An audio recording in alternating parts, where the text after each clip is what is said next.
And to discuss this milestone further, I'm joined by our guest this afternoon. I'm joined by Jayant Das, who's a former Indian ambassador to WTO. Thank you so much, Mr. Jayant Das Gupta, for taking our time and joining me over here at News 9. At the very outset, Mr. Gupta, I want to begin by asking, how do you look at the German Chancellor picking on India as the most favored nation, that when he has looked towards Asia, it seems there is a pivot towards Asia, but in that he is choosing India.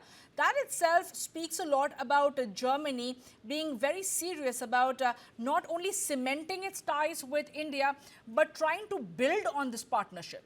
Mr. Gupta. Well, my name is not Gupta. My name is Das Gupta. Sure, I'll make that correction, Mr. Jayant Das Gupta. Yeah. Thank you. Thank you very much.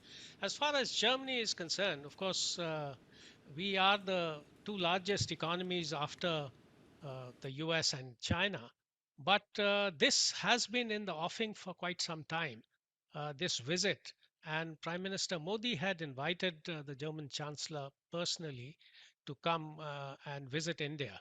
And Germany is, if you leave aside the European Union, then the US, China, and Germany, in that order, are the largest, are our largest trading partners. So it is extremely important from our point of view. And mind you, Germany has a trade surplus vis-a-vis India. So they are also, and they have been hit badly by the US tariffs. So, as has been India. So they are looking for alternative opportunities, destinations, newer products to expand their business, their trade. So it falls in place, this visit, with that objective in mind. The second point is that India has submarines from two countries, Russia, much older, and six French submarines. And the Germans are very keen to sew up a deal to supply a submarine on the basis of joint production and transfer of technology, perhaps.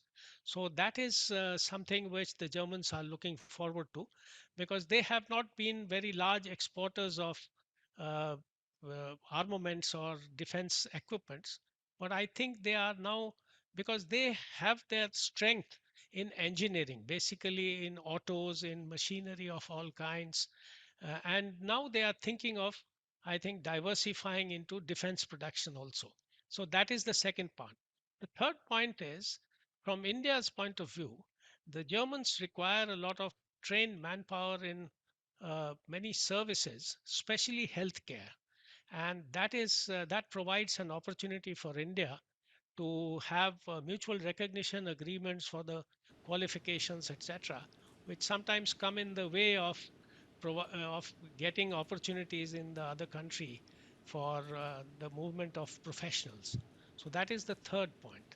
On the fourth issue, that is about semiconductors, about artificial intelligence, about climate change, all these areas, Germany has a lot of scientific um, uh, and technological background, and it can share these experiences, and we can have technology cooperation with Germany on a host of uh, issues like this.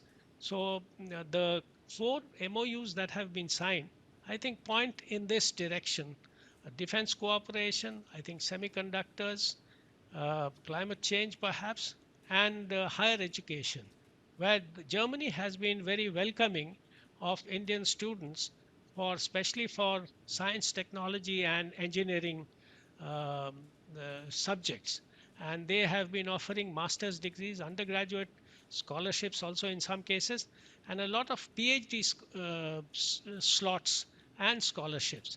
So that is something which we can take further, and also have some kind of an arrangement with Germany for the movement of skilled professionals, which is in the US, it is called the H1B visa.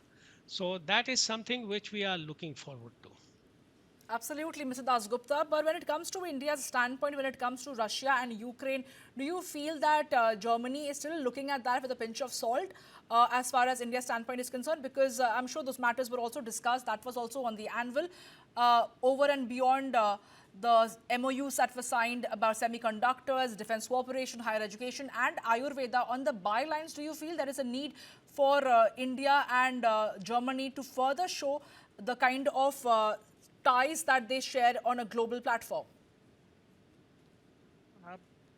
This issue of Russia-Ukraine conflict, I think amongst the European Union nations, perhaps the two most strident critics of the Russian stand are France and the UK.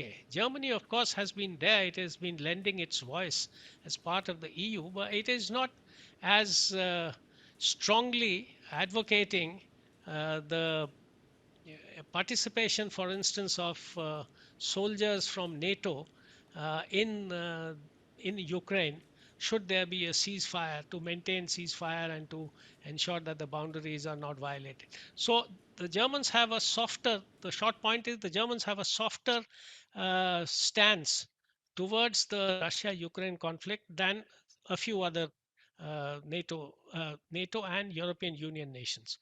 Having said that, there is this great overhang of the abduction of President Nicolas Maduro and the US threat to take over Greenland.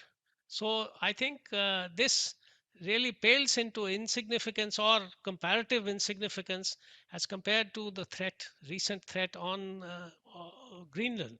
And I think the German finance minister has mentioned just before leaving for the G7 finance ministers meeting that the US is also subject to the same international law as others. And this is something which just cannot be accepted, that they take away a part of the sovereign nation's land or assets, obliquely referring to Denmark and Greenland. So I think this may have figured, but only in passing. Because India's view on the Russia-Ukraine conflict are very clear and have been enunciated for almost 4 years now. Absolutely. Thank you so much, Mr. Dasgupta, for taking your time and sharing your views on the India-Germany's meeting today with the Chancellor visiting India, and they've gone ahead and signed 4 MOUs on critical minerals, semiconductors, defense cooperation, higher education and Ayurveda.